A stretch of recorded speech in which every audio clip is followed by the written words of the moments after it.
Kumusta mga ka-guys ug mga kasari ni Kuya AJ? Kumusta po? Good evening and Saturday evening po guys.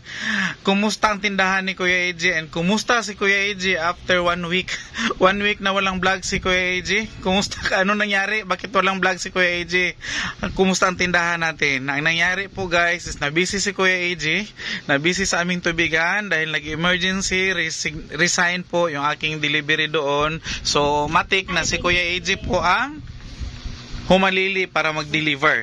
Ang ano lang guys is hindi ko kayang magbuhat ng mga gallons kasi literal na nakakapagod at literal na mabigat ang trabaho sa tubigan. And buti na lang nakakuha tayo ng taga buhat. Meron akong taga pasan sa galon. So medyo lang si Kuya AJ, driver si Kuya AJ, pero nakakapagod pa rin mag-ikot sa mga customers sa buong araw. So wala talagang vlog si Kuya AJ nagawa. Meron lang ako mga kunting mga clip, mga reels. So wala yung mga long vlog na long talaga na kailangan magyaw-yaw ni Kuya AJ at saka mapakita yung ating tindahan at kung ano man yung mga ginagawa ni Kuya AJ sa buong araw dahil nakakapagod pagdating dito guys. Lugmok ang katawang lupa ni Kuya AJ. Alam nyo naman, di tayo pabata. So, pero going pa rin guys, going pa rin. So, as of now, si Kuya AJ po is naghahanap ng delivery stop doon sa tubigan para hindi na tayo masyadong ma-busy doon at saka malakad ko or ma-process ko yung ibang mga lakad namin or mga lakad ni Kuya AJ sa buong linggo.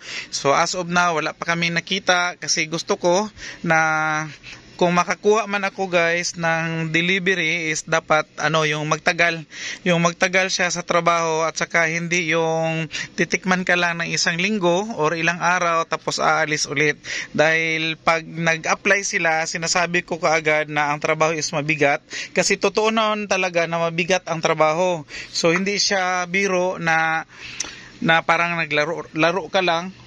Papasok ka na isang araw, 2 araw, 3 araw tapos uuwi ka na or ayaw mo na magtrabaho kasi mabigat pala. So sa pag-apply pa lang guys, pag tingin ko ng kanyang resume, sinasabihan ko na kaagad na kung gusto mo mag-apply, kung gusto mo magtrabaho, ganito ang trabaho sa tubigan. So hindi ka lang driver, delivery staff ka pa. So staff, delivery crew, ayan, para mabilis, para madali, hindi mahirapan ang dila ni Kuya AJ delivery crew ka, so meaning mag-drive ka at saka magpasan or magbuhat ng mga galon na mabibigat. So yun yung trabaho.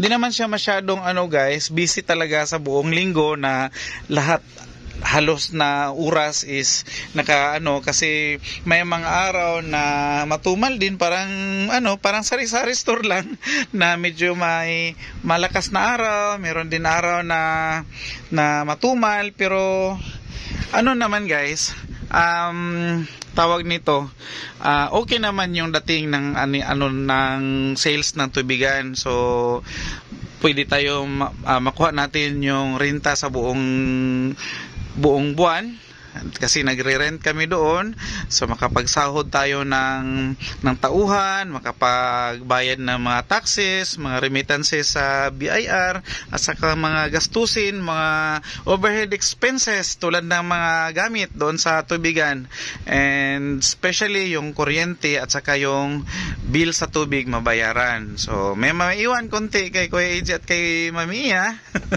pang guys, pang na naman, pang-ipon para makapagbili ng mga kung ano-ano yung mga gamit doon at saka ipon ng pang-maintenance. Hindi lang yan, pero may maipon pang konti para sa savings natin. Ganoon naman talaga yung yung goal ng ating business, na makapag-ipon konti. Kung hindi man konti, medyo malaki-laki kung okay yung sales. So need lang talagang trabahuin, i-market at saka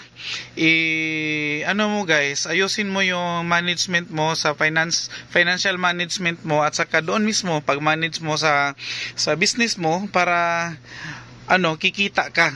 Kasi wala pong business na tawag nito mag-operate kung walang kita. So meaning pag nag-operate yan siya, inabot na siya ng mga taon-taon dyan na nag-operate, meaning may kita yan siya.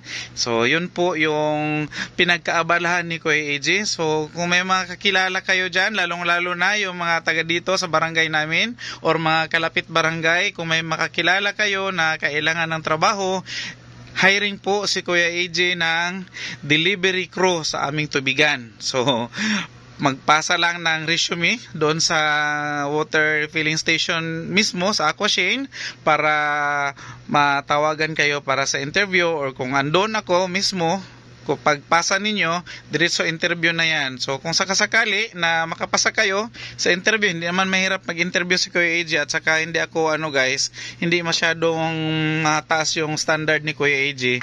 Basta marunong ka lang mag-drive, meron kang driver's license, at saka medyo medyo may pleasing na personality, pwede na yan kay Kuya AJ. So, hindi siya ibig sabihin guys na pleasing kailangan mong artistahin para magiging pleasing ka. Ang pleasing po kasi is hindi po siya nakikita sa mukha lang. Kailangan buong personality mo is pleasing para sa customers, dahil haharap ka sa customers buong araw, or lahat ng lahat ng kilos mo is customer yung kaharap mo doon sa tubigan, at saka pag nasa field ka nag-deliver. So kailangan mong maging pleasing sa customer para ma-promote yung ating business, ma-promote yung ating mga produkto, at saka ma-win mo yung yung heart ng mga customers para maging loyal sila sa ating tubigan. Yan po sa ating business na rin. And that's all na lang muna for today mga ka-guys, sa share ni Kuya AJ. After 1 week na walang vlog si Kuya AJ, nakapag-share na naman ulit ang inyong Kuya AJ. And bye-bye muna for now, and God bless us all.